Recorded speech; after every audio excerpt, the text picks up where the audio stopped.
Welcome to another episode, everyone. And there in the Los Angeles County Jail, a brutal riot kicked off between the blacks and the Mexicans. This riot started, I'm not sure exactly why it started actually, but an individual we're going to call Tuna, because he was a non-affiliate, a turned up non-affiliate. That's a Tuna, turned up non-affiliate. That's what this individual was, but in a good way. He was a strong individual, and in fact, he had been involved in a couple of riots already there in the Los Angeles County Jail. I knew this. And Tuna used to walk around the dorm, and you would think that he was a gang member. He had a few tattoos. He was from the Los Angeles area. But he was well-versed in black history, cared about black people, and was a strong individual. Used to work out. He was cool with the Crips and the Bloods. He was a non-affiliate. There were some gang members there who did not like Tuna because he stood up for himself, because he was not a coward, and because he was a non-affiliate. A non-affiliate who stands up for himself, who will stand up to gang members, they take exception to this. So some of these individuals here in the dorm, they did not like Tuna. Nevertheless, he carried on with his business. I personally did like Tuna. And at this time, I had the dorm. I had went in the dorm and had taken it over from this one individual, from Swan. And one day, I went somewhere to court, visit, I'm not exactly sure, but I remember coming back into the dorm and some Bloods and Crips, a couple of them, each had just finished punching on Tuna. They had whooped on him something. Tuna had fought back. They took him over there in the shower area and dogged him out some. And as soon as I walk in the dorm, a few brothers are walking up to me, telling me what just happened. I'm saying, well, why did they do that? Why did they whoop on Tuna? And apparently, they said, I find out that Tuna had told the brothers in the dorm to get ready, that he felt like something was about to kick off. Apparently he had said it loud enough so that the Mexicans had heard him. They were upset because apparently they thought he was trying to kick off something by telling the blacks to get ready, because he thought something, I don't know, he felt like something was in the air. He was just telling them to get ready. The blacks then felt like he was overstepping his boundaries, being a non-affiliate, and by telling them to get ready, something's about to kick off, trying to tell them what to do, and essentially that he was starting stuff. That, like, what are you talking about? That it's been sort of quiet in the dorm. There's been riots, but not none over the last few days. So what's the issue? And they felt like he needed a DP for this, for going around trying to rile the blacks up. I said, this is why they whooped on him? They said, yeah, now, I already had it in the dorm where when it comes to another brother, we're going to be very cautious with putting our hands on one. We don't have a lot of numbers in here, and we need all of the soldiers that we can get, we can maintain. We want to keep our numbers. So no, be careful with this sort of thing. And I like Tuna, and I didn't understand what he had done wrong. So I'm very upset. Now, a couple of individuals that were involved in the situation, they're over there explaining to me exactly what happened. As they're explaining, here comes Tuna. Tuna comes to explain exactly what happened. And the first thing I ask him is, why did you tell them, the blacks to get ready, like put on their shoes or whatever, get some knives out, whatever, like, what did you see? Because I'm worried about the riot. I want to know what happened to him, why they whooped on him, who whooped on him, and I want the whole story. But I want to know why he was telling individuals to get ready. But them whooping on him is certainly wrong, because I didn't see what he had done wrong.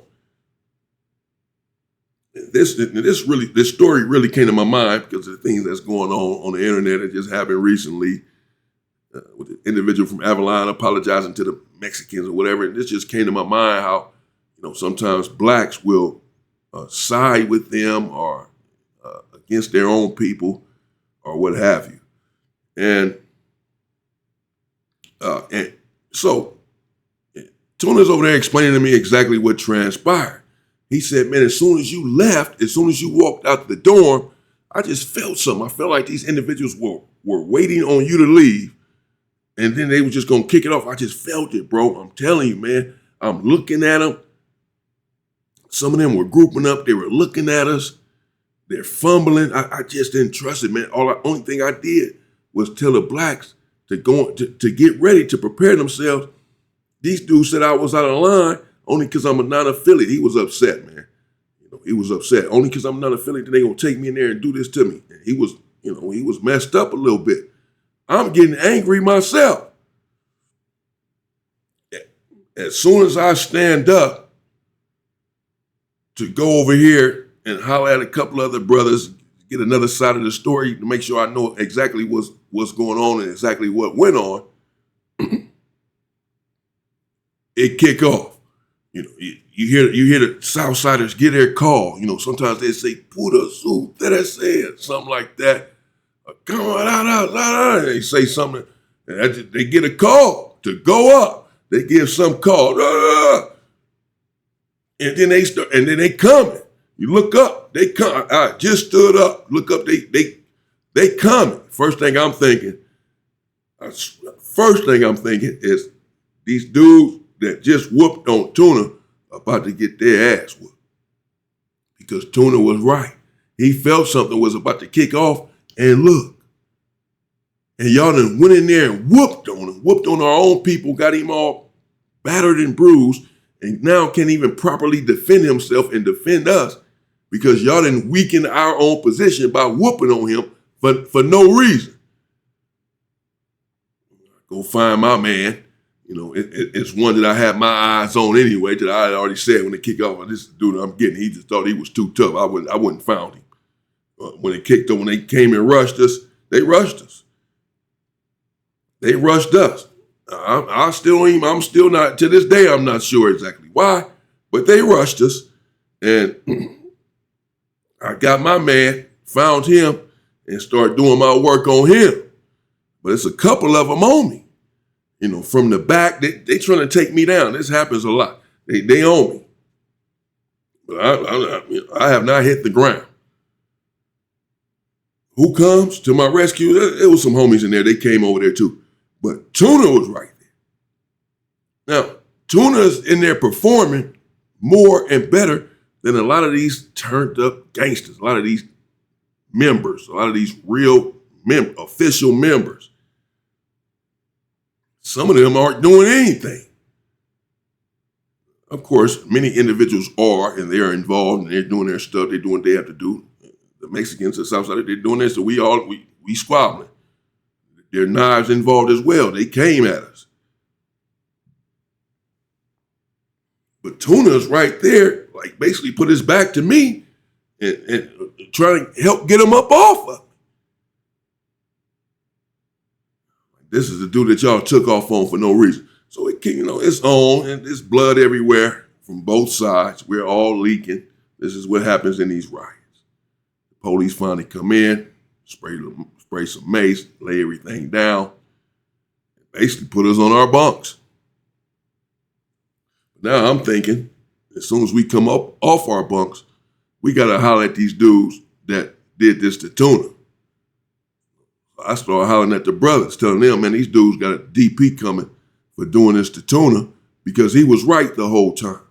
He trying to get y'all ready and prepared to watch y'all back. And look what happened. They kicked it off. Just like he said, with y'all dumb ass. So everyone that was involved in bothering Tuna and hurting Tuna and hitting Tuna, they got their ass up in that shower and got their ass beat. Every single last one of them. Yes, they did. Every single last one of them. That's what I wanted to happen. That's what I felt like should happen. They had that come in, and they knew it too, because Tuna was right the whole time.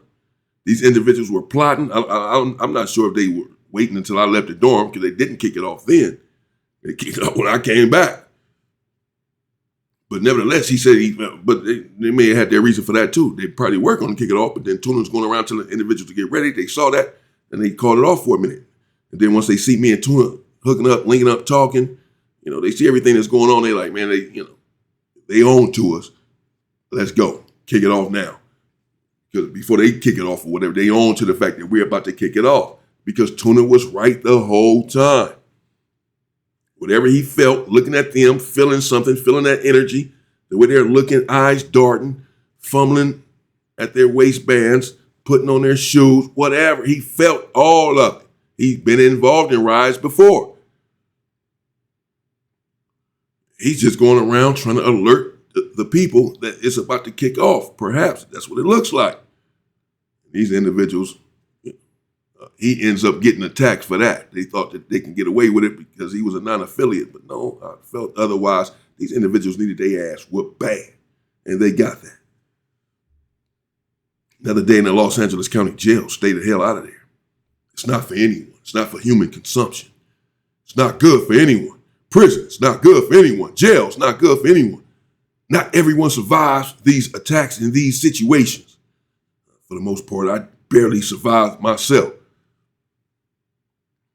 It's nothing that's worth your life and worth your freedom, particularly your freedom. Even more than your life. I mean, it's horrible. It's horrific. Losing your freedom. You don't want to do it. Think about it. Think about the ending and not just the beginning, as I always say. It's not how you start, it's how you finish. It's just not worth it. Stay out of there. Many people have lost their lives behind those walls or been maimed. You know, if they didn't die, they were stabbed. They lost an eye or fingers, a lung, the nose, or half their lip gone, and somebody came and sliced them, they half their lip gone. All this whole kind of stuff. People in there, and they're mutilated. Some of these individuals, they survived the attack, but you can look at individuals and say, damn, he was in war. Dudes came at him for whatever reason. You can see that it's a stab wound or a razor wound or what have you from his prison experience. So even those that survive, because not everyone dies, they still are injured. They are never the same for the rest of their life. It's just,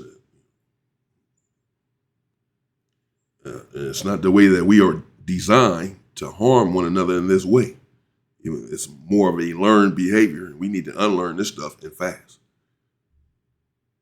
Let me know what you think in the comments. Stay safe and stay free. Ooh.